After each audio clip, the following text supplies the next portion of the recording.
l'extérieur et nous informer par voie de presse aujourd'hui. Certainement, la presse reviendra sur cet accident d'avion. Le général Kodji qui a donc, on est là, le général Kodji qui a donc perdu sa vie accompagné de ses lieutenants. René Narcisse Moto est sur ce plateau pour nous en dire davantage. Bonjour René. Bonjour Christian Momé. Bon début de semaine mon cher. Pareil, merci. Voilà. Je ne dis pas si bien ce matin, il faut dire que depuis hier soir, la nouvelle fait de tout le monde, ce crash d'hélicoptère qui a provoqué la mort de 4 personnes, dont le général Kodji, le colonel Kameni. Donc la presse, quelques presses en parlent ce matin. On va tout simplement préciser que cette lutte contre Boko Haram continue de faire beaucoup de morts. Bien sûr, bien sûr. L'intégration, n'est-ce pas, qui nous en parle ce matin. Davantage. Bien, on va s'intéresser donc à toute cette actualité. C'est super important quand même de revenir là-dessus.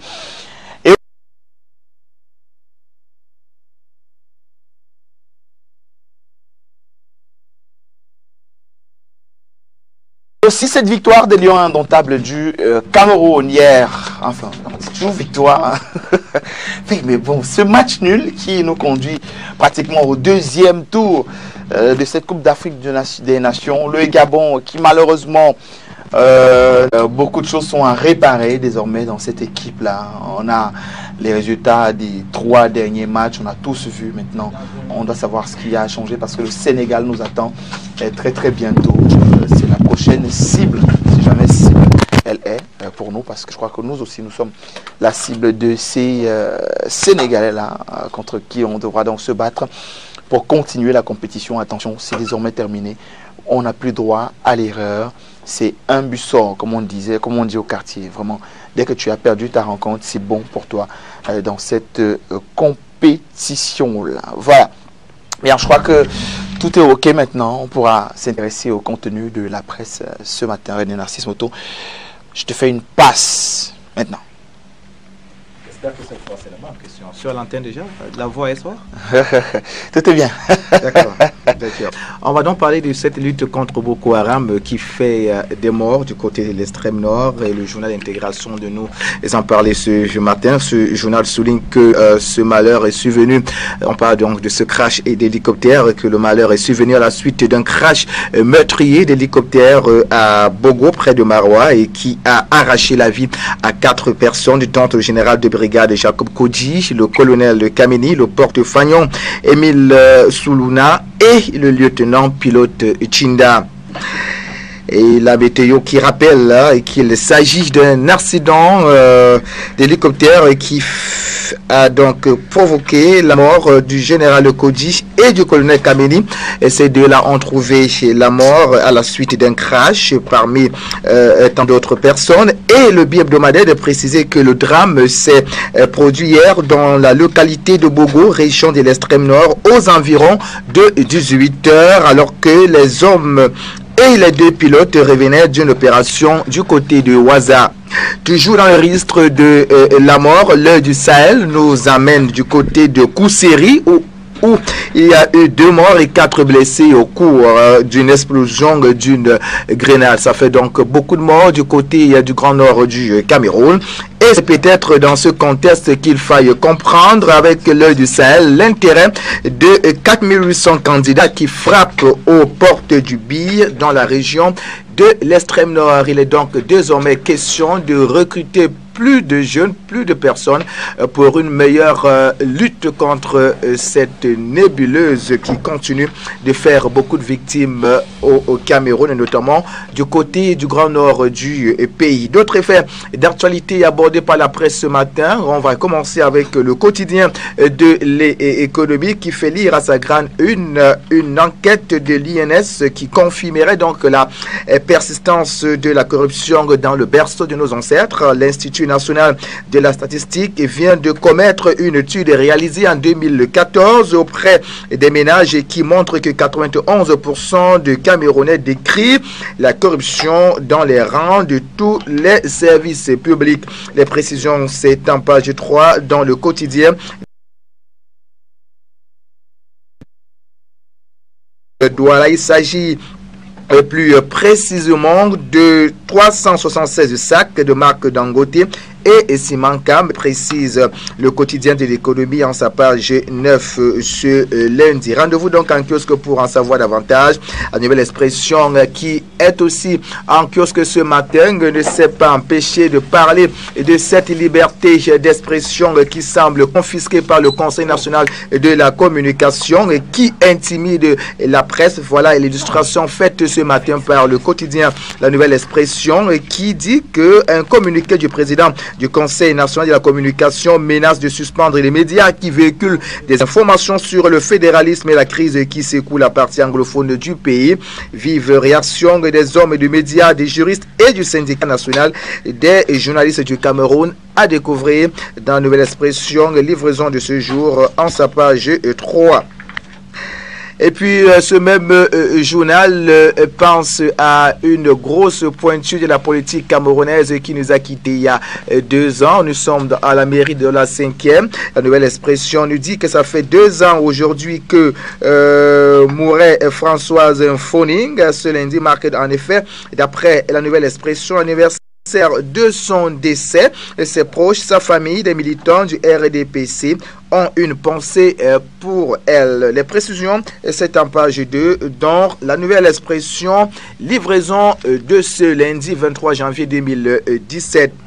On s'intéresse également un autre journal ce matin qui s'est intéressé aux infrastructures routières. Il s'agit donc du journal Alerte qui est donc en kiosque ce matin. L'anecdote qui est en kiosque également ce matin. Ce journal nous dit que Emmanuel Nganou-Messi prescrit, donc fait de nouvelles prescriptions. Il est question que nos routes soient de bonne qualité afin que nous soyons épargnés désormais des accidents de la circulation. Donc il s'agit là d'une politique qui permettra une meilleure qualité des infrastructures en 2017. Il faudrait donc déjà commencer par payer les entreprises adjudicataires en fonction du respect des tâches contenues dans leur cahier de charges. Telle est la tendance majeure qui s'est ébauchée à la conférence annuelle des services centraux et déconcentrés du ministère des Travaux publics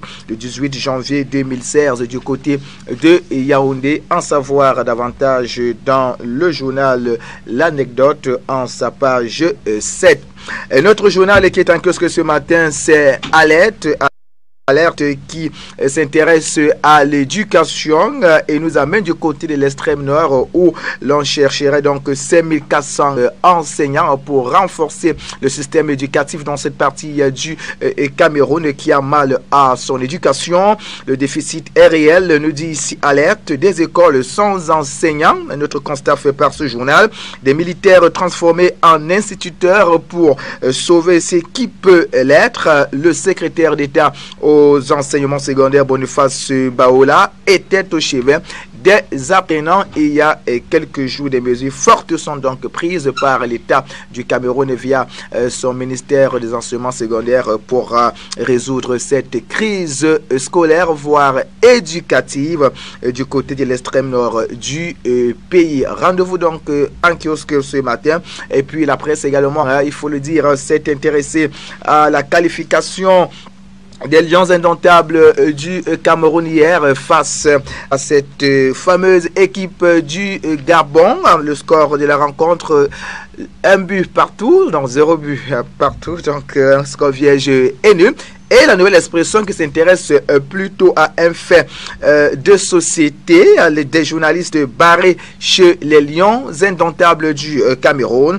Le dit quotidien nous dit en ses pages 8, 9 et 10 que l'hôtel des joueurs est devenu une citadelle imprégnable où les journalistes camerounais sont persona non grata. À savoir davantage donc dans la Nouvelle Expression de ce jour. Et c'est tout, Christian Boumé, pour la revue de la presse de ce lundi. Merci. Bon, alors quand on prend des journalistes, on les fait persona non grata quand ils sont en couverture médiatique, donc en mission officielle. Ça veut dire quoi finalement? Ça veut dire quoi finalement? L'accès à l'information leur est désormais interdit. On se demande bien pourquoi. Pourtant, tout comme les lions indomptables qui sont en compétition, les journalistes également, ils vont pour faire leur travail. Eux aussi sont en compétition. Incroyable. La quête de l'information, avoir la primeur et la partager avec les lecteurs. Maintenant, quand cette presse est muselée, on se pose des questions. Bon, est-ce que c'est une certaine presse ou c'est tout le monde? Ah, la presse, la nouvelle expression parle des journalistes. Donc, j'imagine que c'est tout le monde. C'est tout le monde. Ah bon? Ok, parce qu'il y a les journalistes officiels de... Bon, on a l'habitude d'entendre ce genre de discours. Oui, on peut comprendre. On en souffre d'ailleurs, on en souffre. Nous autres journalistes, il faut le dire, on en souffre d'ailleurs même sur le terrain ici à Douala. On se retrouve à certains milieux où il y a des personnalités, à l'occurrence parfois à certains ministres, où on vous dit que la priorité est accordée à un certain média. Donc du coup, on peut en souffrir souvent. Parfois même des événements tardent à débuter parce qu'il n'y a pas certains médias. Oui, bien donc, sûr. on attend d'abord le média X ou les médias X, Y, Z avant de commencer. C'est terrible. D'accord. Les autres aussi sont au travail. Ceux-là, c'est des sous-journalistes. C'est ça qui sont taxés jusqu'ici. Allez, salut à nos confrères qui se trouvent en ce moment même du Gabon, d'autres qui sont partis parce qu'ils aimaient leur métier, d'autres bien sûr qui ont été envoyés par différentes rédactions parce que il y a des journalistes pratiquement indépendants qui sont engagés aussi dans cette compétition-là pour l'amour de ce métier-là. Bien, René Narcisse Moto, la semaine commence, qu'est-ce que je peux vous souhaiter? Bonne nouvelle semaine. Ouais, c'est tout. Voilà, d'accord. Allez, on se retrouve demain à 7h30. Voilà. Allez, bonne journée, mon cher. Meilleur, merci. Voilà. Bien, on va accompagner René Narcisse Moto ce matin en musique, chers téléspectateurs. Vous nous regardez, nous venons de passer le cap de 7h30. Donc là, nous sommes à 7h passé 42 minutes maintenant avec René Narcisse Moto qui retourne en rédaction. On saura tout à l'heure à 8h ce qu'il en est de la situation dans les régions sud-ouest et nord-ouest du Cameroun où l'État a ainsi peut-être partagé cette info avec toi, René Narcisse, qui est encore là avec nous. Le communiqué officiel depuis hier, l'école doit reprendre dans les régions du sud-est et du nord-ouest, tant à l'université qu'à l'école primaire, même passant par le secondaire. Toutes les mesures ont été prises, comme nous le dit ce communiqué, pour que l'école reprenne ce matin. Vous reviendrez tout à l'heure, ou alors certainement vous vous attellerez à travailler dessus pour nous offrir l'info qu'il nous faut. Parce qu'il y a ça d'abord. Et la vraie info. Tout à fait. On est là pour ça. Donc, en fait, c'est un communiqué. Maintenant, reste que les choses se déroulent comme l'indique, ou alors comme l'a indiqué ce communiqué. On sait très bien que de tels communiqués, on en a entendu de par le passé et rien ne s'est produit. On espère maintenant, voilà. Donc on espère qu'aujourd'hui, l'école va reprendre dans ces deux régions, notamment le nord-ouest et le sud-ouest, que ce soit au primaire, au secondaire qu'à l'université. On espère, puisqu'il va, n'est-ce pas, de l'avenir de ces élèves-là. Donc attendons de voir. Nous, on va faire notre travail, on va essayer donc d'agiter toutes nos batteries de reporters qu'on a dans ces deux parties du pays pour voir effectivement si ces cours ont véritablement repris. Bien sûr. Faire votre travail comme vous l'avez toujours fait à Spectrum Télévision d'ailleurs, même s'il y en a qui disent que on a vu ça quelque part. Bien, allez, bonne journée René Narcisse Moto. Merci. À très bientôt. Une musique avant la suite.